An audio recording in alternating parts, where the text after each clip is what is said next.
మన ప్రభువైన యేసుక్రీస్తు నామంలో విడువని దేవుడు ఆధ్యాత్మిక కార్యక్రమాన్ని వీక్షిస్తున్న ప్రియమైన స్నేహితులకు, ఆత్మీయ సహోదరి సహోదరులందరికీ ప్రభు పేరిట వందనాలు. గడిచిన కార్యక్రమాన్ని వీక్షించి అనేక మంది బిడ్డలు దైవాశీర్వాదాలు పొందినట్లుగా మాకు తెలియజేశారు.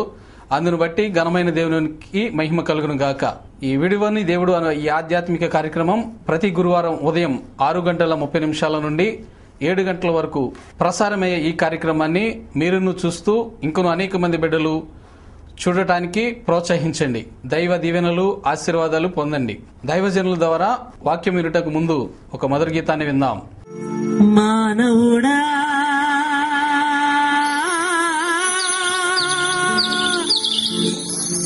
మానవుడా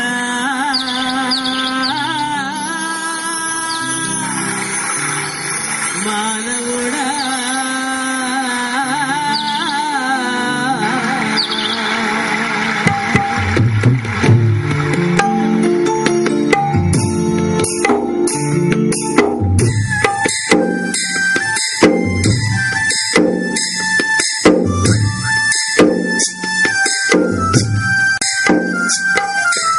ఏ దినమో నీకు, ఏ ఘడియో నీకు, ఏ దినమో నీకు, ఏ ఘడియో నీకు తెలియదురా మానవుడా, తెలియదురా మానవుడా.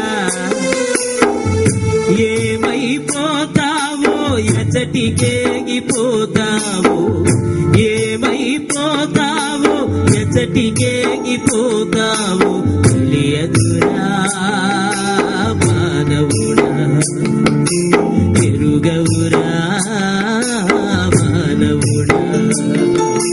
హైలెస్ హైలో హైలెస్ హైలెస్ హైలో హైలెస్.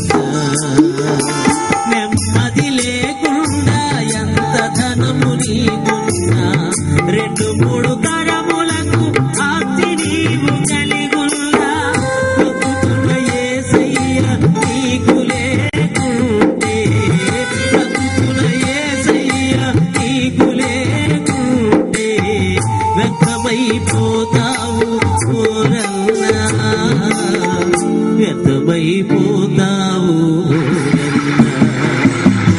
హైలెస్ హైలో హైలెస్ హైలెస్ హైలో హైలెస్.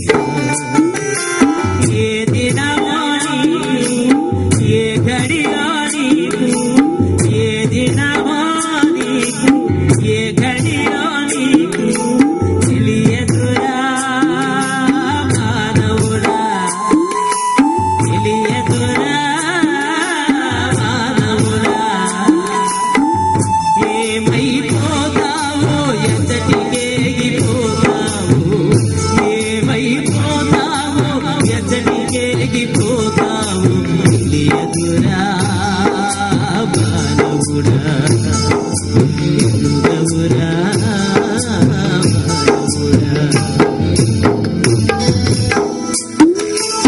మానవుడా.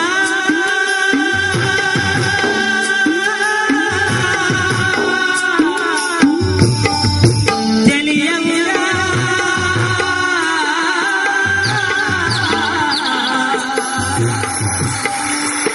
మానవుడా.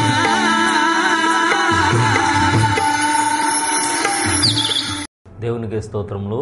విడువని దేవుడనే ఈ ఆధ్యాత్మికమైన కార్యక్రమాన్ని వీక్షిస్తున్న మీ అందరికీ కూడా ప్రభువైన యేసుక్రీస్తు నామములో వందనాలు తెలియజేస్తా ఉన్నాను. ప్రియులారా, బాగున్నారా? గడిచిన కార్యక్రమం ద్వారా వాక్యం విని ఎంతగానో దీవించబడినట్లుగా అనేకులు మాకు ఫోన్ కాల్స్ ద్వారా స్పందన తెలియజేశారు. నిజంగా గొప్ప కార్యాలు జరిగిస్తున్న దేవునికి మహిమ కలుగును గాక. ప్రియులారా, మరి ఈ దినం కూడా ప్రార్థనాపూర్వకంగా దేవుని యొక్క వాక్యాన్ని విందాం. ఈ రోజున దేవుడు మనతో మాట్లాడాలనుకుంటున్న వాక్య భాగపు అంశము ఆత్మీయ గుడ్డితనము. దానికి సాదృశ్యంగా లూకా శుభవార్త 24వ అధ్యాయము 16వ వచనం. ప్రియులారా, ఈ వాక్య భాగం యొక్క సందర్భం ఏమిటి అని ఆలోచన చేస్తే, ప్రభువైన యేసుక్రీస్తు వారు మరణించాడు. ఆయన మరణించి సమాధి చేయబడిన తర్వాత అనేక మంది భక్తులు 3వ రోజున యేసే తిరిగి లేస్తాడు కదా, ఆ సమాధిని దర్శిద్దాము అనేసి వెళ్ళారు పిల్లారా. అలా వెళ్ళిన వారిలో ఇద్దరిని గురించి దేవుడు ఈ లూకా శుభవార్త 24వ అధ్యాయంలో రాశారు. వీరు కూడా యేసు సమాధిని చూద్దాం, ఆయన చెప్పినట్లే లేచాడా సమాధిని జయించి, లేకపోతే సమాధిలోనే ఉన్నాడా అన్నట్లుగా వారు కూడా వెళ్ళారు. అయితే ఆశ్చర్యకరమైన విషయం ఏమిటి అని అంటే, వారు సమాధి దగ్గరికి వెళ్ళి చూసేసరికి అప్పటికే రాయి దొర్లింపబడటము, లోపల యేసు సజీవుడిగా తిరిగి లేపబడటము అన్న దృశ్యాన్ని చూచా. అలా చూచి ఆశ్చర్యపోతున్న వారితో గమనించండి ప్రియులారా, ఒక దేవదూత ఇలా మాట్లాడుతూ ఉన్నది. సజీవుడైన వారిని మీరెందుకు మృతుల్లో వెతుకుచున్నారు? ఆయన ఇక్కడ లేడు, ఆయన చెప్పినట్లే లేచి ఉన్నాడు అని అన్నారు. దేవదూత ఆ మాట చెప్పగా ఆ మాట విన్న వీరిద్దరూ కూడా సరే రక్షకుని చూద్దామని వచ్చాము, రక్షకుడు ఇక్కడ లేడు అన్నట్లుగా కొంచెం నిరాశలో దేవుణ్ణి చూద్దామని వచ్చి కనబడలేదే అన్నట్లుగా వెనుతిరిగి వెళ్ళిపోతున్నా. అయితే ఇటువంటి వెనుతిరిగి ఎమ్మాయి మార్గం గుండా తమ ఇంటికి వెళ్ళిపోతున్న వీరి హృదయాలను ఎరిగిన దేవుడు నిజరక్షకుడు ఆయనేనని వారు గుర్తించులాగున వారితో పాటు నడవటం మొదలుపెట్టా. గమనించండి ప్రియులారా, వీరు ఏ రక్షకుడిని అయితే చూద్దాము అనుకున్నారో ఆ రక్షకుడు వారి ప్రక్కనే ఉన్నా, ఆ రక్షకుడు వారితో బోధిస్తూ ఉన్నా, ఆ రక్షకుడు వారి మధ్యలో సూచక్రియలు చేస్తా ఉన్నా వారు ఎట్లా ఉన్నారో తెలుసా? ఆయనను గుర్తుపట్టలేకున్నట్లు వారి కన్నులు మూయబడును. అంటే ఈ రక్షకుడు వారి వెనకమాల నడుస్తూ ఉన్నా, వారితో బోధిస్తూ ఉన్నా, వారి మధ్యలో సూచక్రియలు చేస్తా ఉన్నా వారు రక్షకును చూడలేని గుడ్డి వారిగా కనపడతా ఉన్నా. గమనించండి ప్రియులారా, నేటి కాలంలో కూడా ప్రపంచంలో ఉన్న ప్రతి మనిషి నిజదేవుడు ఎవరో చూడలేని వాడిగా, నిజదేవుడు ఎవరో గుర్తించలేని వాడిగా ఉన్నా. గమనించండి, ఈ అన్నిటిని కనుగొంటున్నాడు. ఈ మనిషి టెక్నాలజీతో జ్ఞానముతో సమస్తాన్ని సాధిస్తున్నాడు. కానీ నిజదేవుని విషయానికి వచ్చేసరికి ఎవరో గుర్తించలేని వాడిగా, నిజదేవుడైన యేసును చూడలేని వాడిగా నేటి కాలంలో మనిషి ఉంటున్నాడు. అయితే ఇటువంటి స్థితిలో ఉన్న మనిషికి నిజదేవుడు నేనే అని యేసయ్య రుజువులు చూపిస్తా ఉన్నా. గమనించండి ప్రియులారా, యేసుక్రీస్తే నిజదేవుడు అంటానికి మొట్టమొదట దేవుడు ఏం చేస్తాడో తెలుసా? వేదాలను మన ఎదుటి పెట్టా. ఏమిటి వేదాల యొక్క సారాంశం ఏమిటి అని అంటే, ఈ వేదాలు చదవండి, దీంట్లో ఉన్న సారాంశం అంతా కూడా నిజదేవుడు యేసే అని మీకు తెలియజేస్తుంది అని. గమనించండి ప్రియులారా, మొట్టమొదట వేదం చెప్పే సత్యం ఏమిటి అని అంటే, దేవుడు అనేవాడు ఉంటే ఆ వ్యక్తిలో కనబడాల్సిన మొట్టమొదటి గుణము అతడు స్వయంభువుడు. అంటే తనకు తానుగా ఉన్నవాడే దేవుడు. అంతే తప్ప ఒకరు చేస్తేనో ఏదన్నా రూపాన్ని చెక్కితేనో అయ్యేది దేవుడు కానే కాదు. ఇందుకు మరి స్వయంభవుడైన దేవుడు ఆ గుణం ఎవరిలో ఉన్నది అని ఆలోచన చేస్తే అది నేను ప్రకటిస్తున్న యేసుక్రీస్తు ఒక్కడే స్వయంభవుడు అన్న గుణాన్ని కలిగిన వాడుగా ఉన్నా. అంత మాత్రమే కాదు, వేదాలు చెప్పే రెండో గుణం ఏంటో తెలుసా? దేవుడే గనక ఉంటే అతనిలో కనపడాల్సిన రెండవ గుణం మానవ అతీతమైన గుణాలు కలిగిన వాడే దేవుడు. అంటే మనిషి కంటే కూడా అతీతమైన గుణాలు కలిగిన వాడే దేవుడు ప్రియులారా. ఉదాహరణ చెప్పాలి అని అంటే, మనుషులంగా మనము పాపం చేసే స్వభావం కలిగి ఉంటాం. ఇప్పుడు దేవుడు అనేవాడు కూడా పాప గుణం కలిగి ఉంటే అతడు దేవుడు ఎట్లా అవుతాడు? ఉదాహరణకు మనుషులమైన మనము త్రాగుడు, జోదము వంటి భయంకరమైన వ్యసనాలకు గురైపోయిన వారిగా ఉన్నాం. ఇప్పుడు దేవుడు అనేవాడు కూడా ఇట్లాంటి వ్యసనాలకు గురైపోతే అతడు దేవుడు ఎట్లా అవుతాడు? ఇంకా గమనించండి ప్రియులారా, మనుషులంగా మనలో ఉన్న గుణము భార్య కావాలి. అందుట్లో మరికొంతమందికి అయితే ఒకరితో సరిపోదు. ఒక వ్యక్తికి ఒక చోట ఒక భార్య అయితే మరొక చోట ఇంకొక భార్య. అంటే ఫస్ట్ ఫ్యామిలీ, సెకండ్ ఫ్యామిలీ అంటూ ఇట్లాగా మెయింటైన్ చేస్తూ ఉంటున్నా. అలాగే దేవుడు అనేవాడు కూడా మనలాగా భార్యలు పెట్టుకొని, ఒక భార్య కాదు 10 మంది భార్యలు, లేక సంఖ్యలో ఎక్కువ మంది భార్యలు అని అంటే అతడు దేవుడు ఎట్లా అవుతాడు ప్రియులారా? అంటే గమనించండి, వేదాలు తెలియజేస్తా ఉన్నాయి నిజంగా దేవుడు అనేవాడంటే మొట్టమొదట అతడు స్వయంభవుడిగా ఉండాలి. రెండవదిగా అతడు మానవతీతమైన గుణాలు కలిగిన పరిశుద్ధుడిగా ఉండాలి. అంత మాత్రమే కాదు, ఈ రోజున దేవుడు అనే వాడిలో కనబడాల్సిన మూడో గుణం కూడా వేదాలు ఏం తెలియజేస్తున్నాయి తెలుసా? పాపముల కొరకు పరిశుద్ధ రక్తాన్ని చిందించేవాడే నిజమైన దేవుడు. అయితే ఇప్పుడు వేదాలు తెలియజేస్తున్న ఈ 3 రకాలైన ప్రత్యేకమైన గుణాలు ఎవరిలో ఉన్నాయనంటే అది నేను ప్రకటిస్తా ఉన్న యేసుక్రీస్తులోనే ఉన్నాయి. Praise the lord. అంత మాత్రమే కాదు, రెండవదిగా నేనే నిజదేవుడిని యేసయ్య మానవాళికి సూచక క్రియల ద్వారా కూడా తెలియజేస్తా ఉన్నా. ఎర్ర సముద్రాన్ని పాయలు చేయటం అంటే దాని అర్థము ఈ గొప్ప కార్యము నేను తప్ప మరెవ్వరూ చేయలేరు. అంటే నిజదేవుడిని నేనే అని గుర్తించండి. అంత మాత్రమే కాదు ప్రియులారా, ఎరుకో కోట గోడలు కూల్చడము, సూర్య చంద్ర నక్షత్రాలను ఆకాశం ఆపటము, అంత మాత్రమే కాదు గడియారములో ముళ్ళును 10 మెట్లు వెనక్కి జరపటము లేక 10 మెట్లు ముందుకు జరపటం అంటే ఇలాగ గొప్ప గొప్ప కార్యాలను సూచక్రియలను పూర్వ దినాల్లోనే కాదు నేటి కాలంలో కూడా దేవుడు జరిగిస్తూ ఉన్నాడు. కారణం ఏమిటి అంటే ఈ సూచక్రియలన్నింటినీ చూచి నిజదేవుడు నేనేనని మీరు గ్రహించండి అని అంటున్నా. కానీ విచిత్రం ఏంటంటే మనిషి గమనించని ప్రియులారా, వేదాలు చదువుతూ ఉన్నాడు, కార్యాలు చూస్తూ ఉన్నాడు, కానీ నిజదేవుడు యేసేనని మరి గుర్తించే విషయంలో మాత్రం గుడ్డివాడిగానే బ్రతుకుతా ఉన్నా. గమనించండి ప్రియులారా, ఈ రోజున ప్రపంచవ్యాప్తంగా ప్రతి మనిషి కూడా భక్తి చేస్తున్నాడు, కానీ ఆ భక్తి నిజదేవుని కాకుండా గుడ్డితనముతో వేటికో చేస్తా ఉన్నా. అందుకే అపోస్తుడైన పౌలు కూడా ఒకానొక సమయంలో సువార్తను ప్రకటిస్తా ఏథెన్స్ అనే పట్టణానికి వెళ్ళాడు. ఈ ఏథెన్స్ పట్టణస్థులు ఎటువంటి వారు అనంటే దేవతా భక్తి కలిగిన వారు.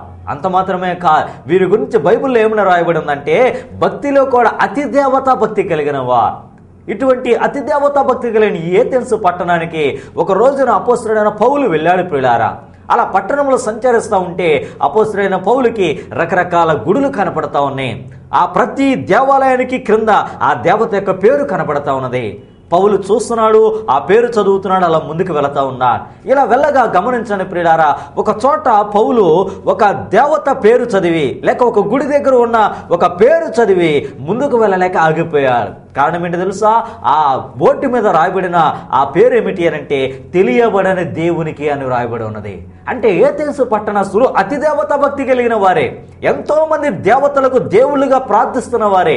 కానీ అటువంటి పట్టణములో ఒక గుడికి పేరు ఏమని పెట్టబడిందో తెలుసా? తెలియబడని దేవుడు.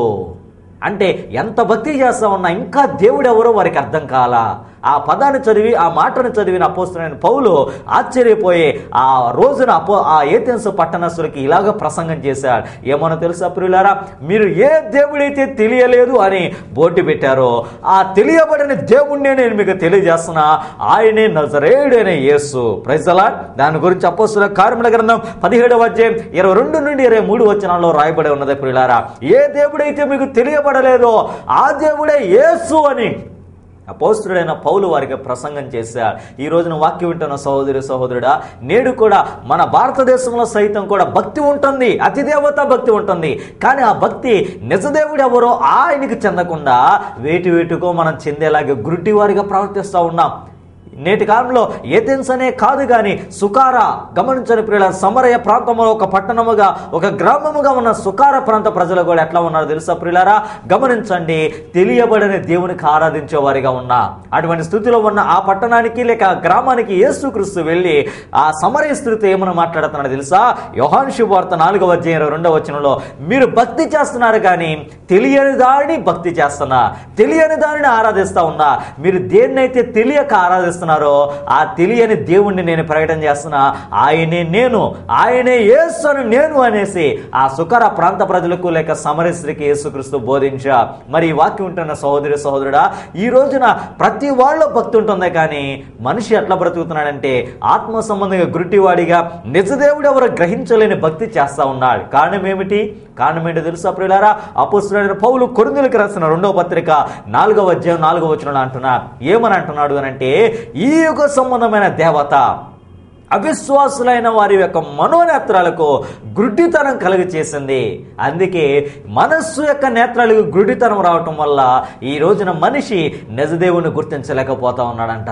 గమనించండి ప్రియులారా, ఈ రోజున ప్రతి వారి యొక్క మనస్సు యొక్క అనగా ఆత్మీయ నేత్రాలకు సాతానుడు గుడ్డితనం కలిగి చేయటం వల్లే ఈ రోజున నిజదేవుని గుర్తించలేకపోతా ఉన్నా. ఇప్పుడే నీ వాక్యం వింటున్న సహోదరుడా, మనలో ఉన్న ఆత్మీయ గుడ్డితనంలో విడుదల పొందకపోతే మనం ఇటు భౌతికంగానూ నష్టాలు గురైపోతాం, అలాగే ఆత్మ సంబంధంగా నిజదేవుని ఎవరో గుర్తించలేక గమనించండి ప్రియులారా, ఆత్మ సంబంధంగా కూడా మనం నష్టానికి గురైపోతాం. ఎందుకు? ఈ యుగ సంబంధమైన దేవత మనుషులు కలుగు చేస్తున్న గుడ్డితనం యొక్క పేరేమిటి అని ఆలోచన చేస్తే మొట్టమొదటి గుడ్డితనం పేరు న్యాయాధిపతుల గ్రంథం 16వ అధ్యాయం 21వ వచనంలో నా దేవుడు మాట్లాడుతున్నా. ఆ పేరేమిటో తెలుసా? గమనించండి ప్రియులారా, పాపం అనే గుడ్డితనము. అక్కడ సంసోను అనే ఒక వ్యక్తి ఉన్నాడు. ఈ వ్యక్తి ఎట్లా ఉన్నాడు అని అంటే కన్నులు ఓడబెరకబడిన అనుభవంలో, అలాగే ఇత్తడి సంఖ్యల చేత బంధించబడిన వాడిగా ఉన్నాడు. అంటే ఇప్పుడు సంసోనుకు వచ్చిన ఆ బంధించబడే స్థితి, ఆ గ్రుడ్డితనం పేరేమిటి అని అంటే పాపము అనే గ్రుడ్డితనము. ఈ రోజున ప్రతి మనిషి కూడా ఏ గుడితనం చేత బాధపడుతున్నాడు అని అంటే పాపం అనే గుడితనం.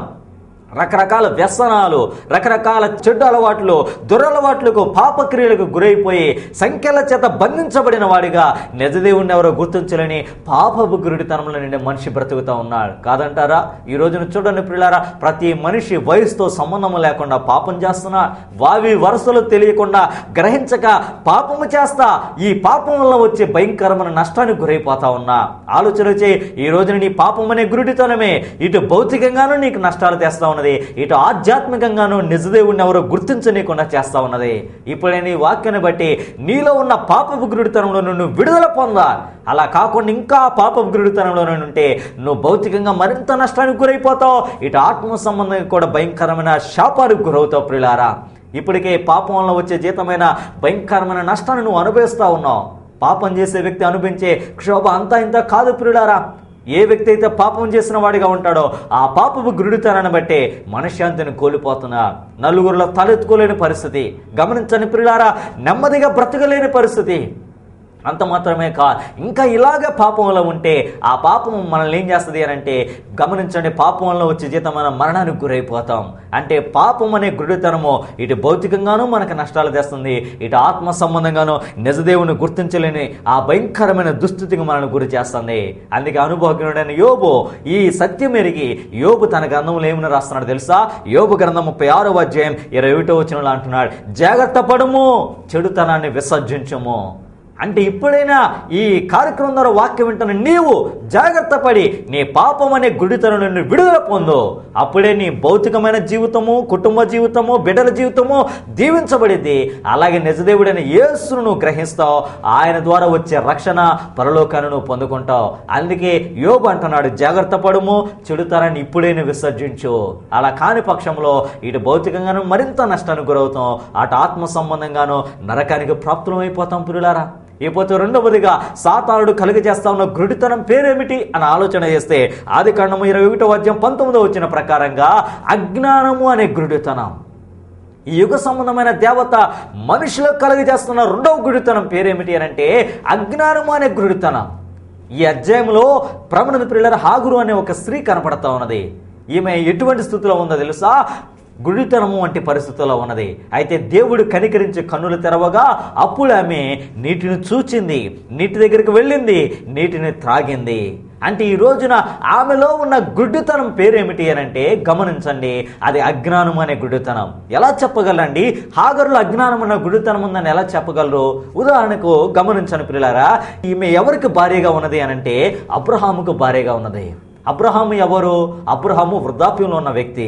హాగరు ఎవరు? హాగరు యవనస్తురాలు. ఈ యవనస్తురాలు తన యవనములో యవనస్తుని వివాహం చేసుకోవాలి. కానీ అజ్ఞానంతో ఏం చేస్తుందో తెలుసా? యజమానురాలైన శారా చెప్పిన మాటకు లోబడిపోయి ఏవేవో గమనించండి, ఇప్పుడు అబ్రహాముని పెళ్లి చేసుకుంటే ఆస్తికి వారసురాలనైపోతా, యజమానురాలు అవుతా అన్నట్లుగా గమనించని ప్రియులారా, అజ్ఞానముతో తప్పటడిగి వేసింది. వృద్ధుడిని వివాహం చేసుకుంది, ఒక కుమారుడికి జన్మనిచ్చింది.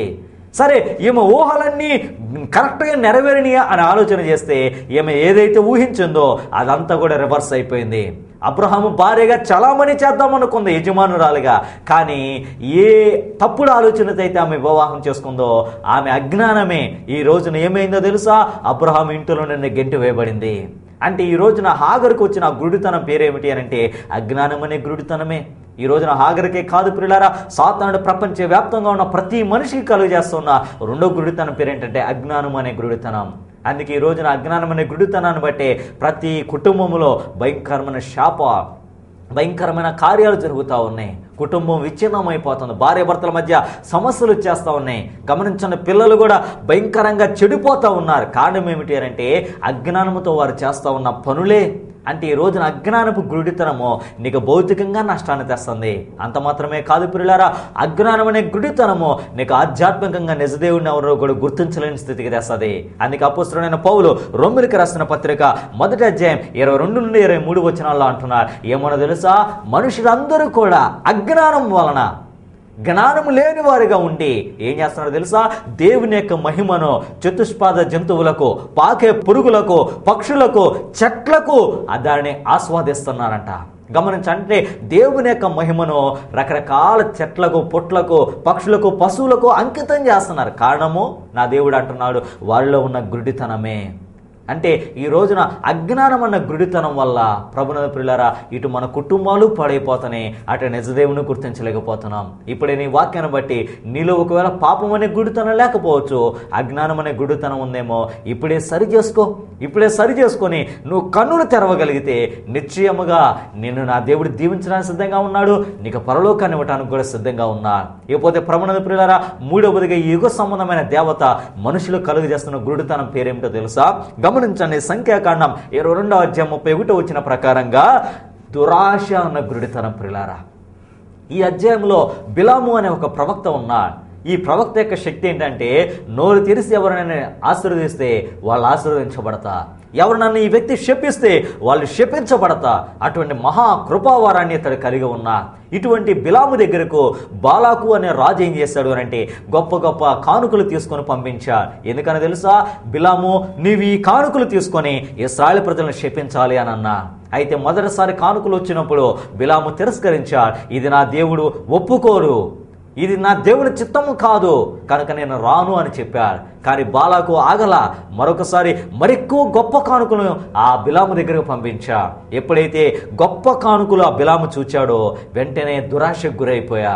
దేవుని చిత్తానికి వ్యతిరేకంగా ప్రయాణం చేస్తా ప్రభునందు ప్రియులారా గుడ్డివాడిగా మారిపోయాడు. ఇతడు గుడ్డివాడైపోయాడు కాబట్టి ఎదర దేవదూత ఉన్నా, దేవుని శక్తి ఉన్నా, గమనించని ప్రియులారా గాడిద అదృశ్యాన్ని చూచింది కానీ ప్రవక్త అయిన బిలాము చూడలేని గుడ్డివాడిగా ఉన్నాడు. కారణము అతనుకున్న గుడ్డితనం ఏంటి అనంటే అది దురాశ అన్న గుడ్డితనము. ఈ రోజున వాక్యం వింటున్న సహోదరి సహోదరుడా, దురాశ అన్న గుడ్డితనమే బిలాన్ని ఏం చేసిందో తెలుసా?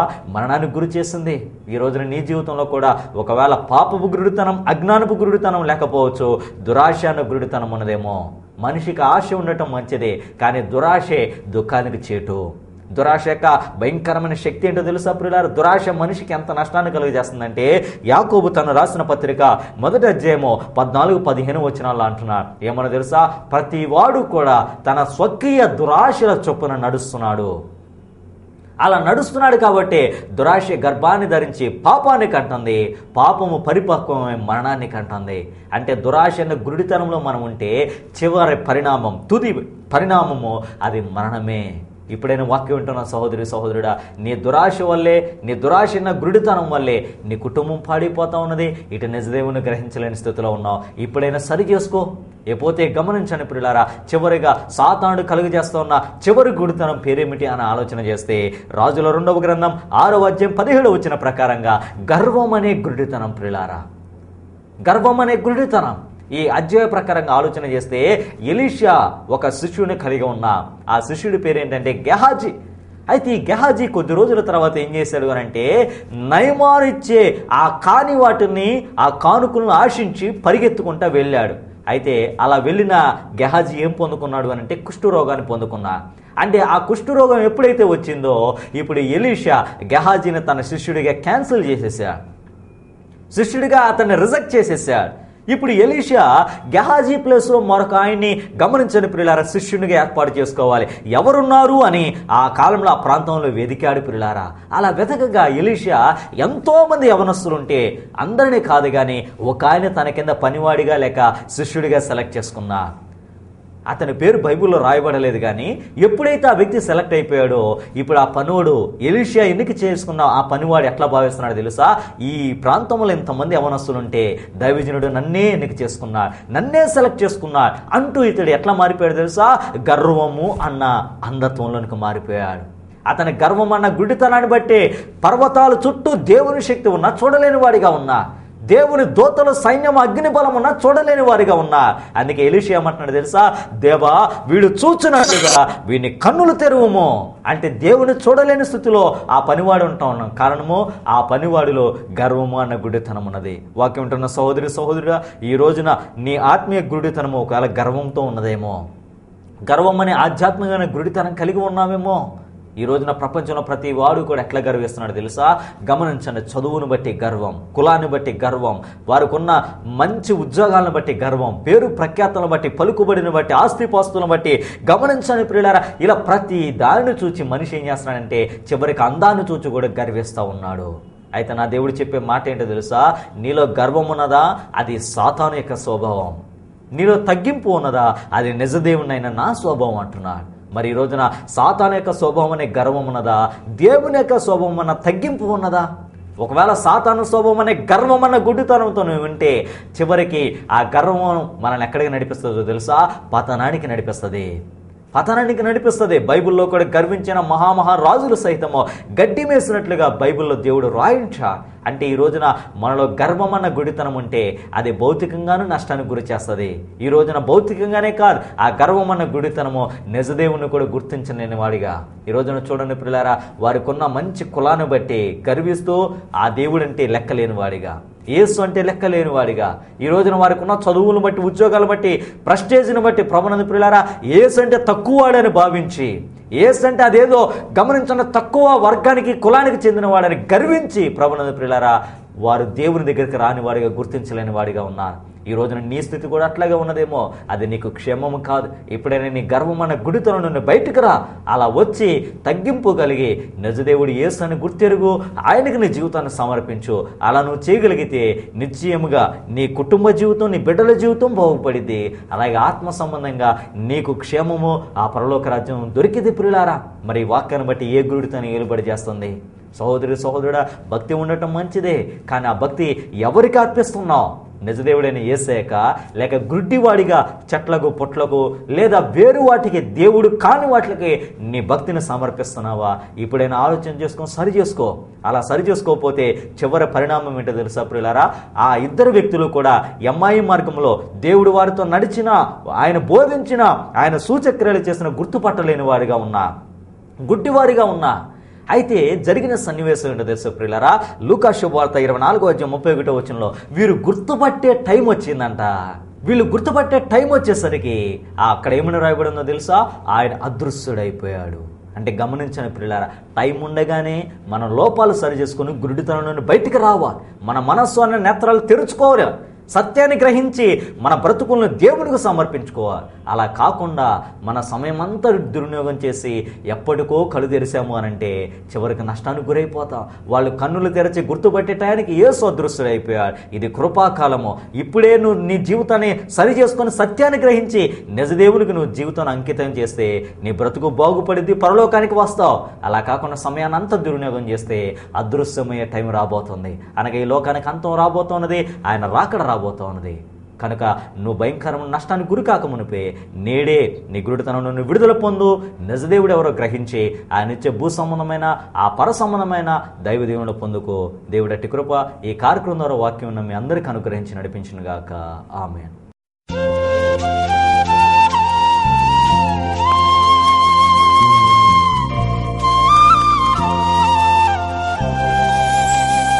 మహాపరిశుద్ధులని పరిశుద్ధ బాధలకి కృతజ్ఞతాస్తుతులు, స్తోత్రాలు, వందనాలు. ఆయన ఈ వాక్యం నిలబెట్టినందరూ విద్యాలు ఈ వాక్యం పనిచేయనట్లు సహాయం చేయండి. వాక్కుదాలు అనేక అద్భుతాలు జరిగించండి.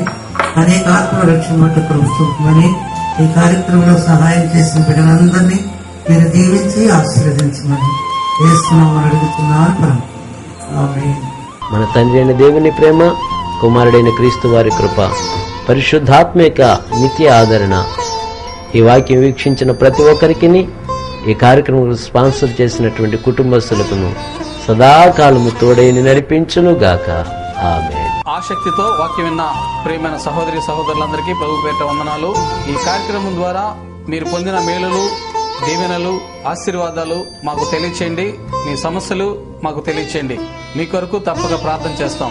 ఈ కార్యక్రమము ఇంకొను అనేక మందికి ఆశీర్వాదకరంగా కొనసాగినట్లుగా మీ ఆర్థిక పరమైనటువంటి సహాయ సహకారాలు తప్పక అందించండి. మా అడ్రస్ పాస్టర్ కె సమూయేలు, షాలేము ప్రార్థనా మందిరం, డోర్ నెంబర్ 4-139, పెదబావినేని వారి బజార్, పెనమలూరు, కృష్ణా జిల్లా. మా ఫోన్ నెంబర్స్ 9885656593, మరో నెంబర్ 93475037 06. మా ఇమెయిల్ అడ్రస్ abhishekam4jesus@gmail.com. ప్రభు కృప మీకు తోడై నడిపించును గాక.